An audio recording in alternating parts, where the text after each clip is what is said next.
All right, I want to go over a little bit the Laplace transform, and you'll have to bear with me. I've had some issues with the video this morning, so I'll need to be opening some windows while we go over this. But you have some lectures on Laplace transform and inverse transform, as well as on how to take the Laplace transform. And so what we want to do is we want to look and see. Let me figure out how to access what it is I want to access. I think I need to do it through an old Blackboard site. But basically what we want to do is just give a little bit of an overview of the Laplace transform. And I guess since you have the Laplace transform in another set of notes, I just won't show the actual Laplace transform equation here. But I do want to point out that the Laplace transform, and the reason that we're going over the Laplace transform, first of all, it's important in engineering, particularly when you have real-world problems that are defined by differential equations, because the Laplace transform provides a very easy and convenient way to solve a differential equation. Because a couple of things. First of all, if the differential equation is inhomogeneous, you are still able to solve it using Laplace transform techniques. And secondly, if the differential equation is higher order, it is much easier to solve using Laplace transform techniques. So basically what the Laplace transform will do, based on a certain property, is it will take a differential equation and it will transform it into an algebraic equation. So the first thing I want to show you is that there is this table of transform pairs.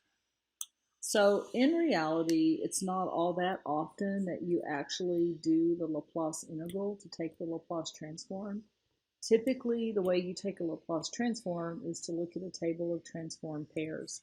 So as a general rule, you will have a function of time in one column, and then you will have the Laplace transform, which is a function of s, in another column.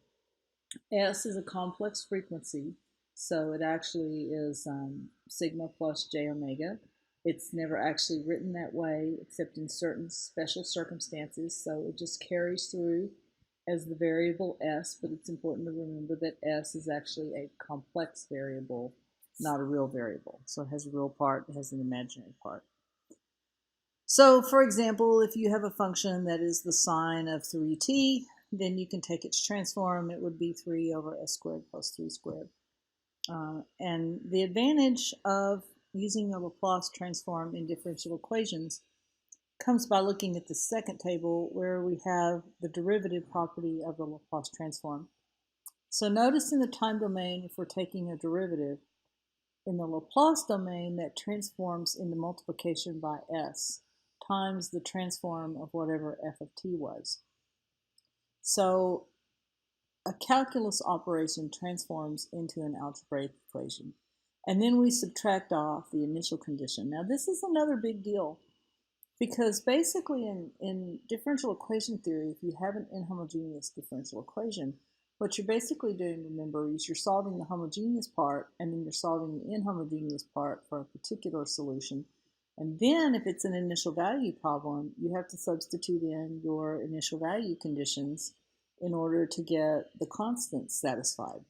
So there are a lot of steps involved. With the Laplace transform, once you take the transform, the initial conditions are already taken care of. And because you tend to transform the entire differential equation, then you've also taken care of both the homogeneous and the inhomogeneous. So basically, by doing a Laplace transform to solve a differential equation, you're essentially transforming the differential equation, and as you transform the differential equation, you're incorporating solving the homogeneous part, solving the inhomogeneous part, and taking care of the initial conditions. So I want to go to show you a couple of examples based on a PDF file that has come out of North Dakota State. Because I'm having so much difficulty with the video, I'm going to stop this video here, and then we'll restart a new video in order to go through the examples.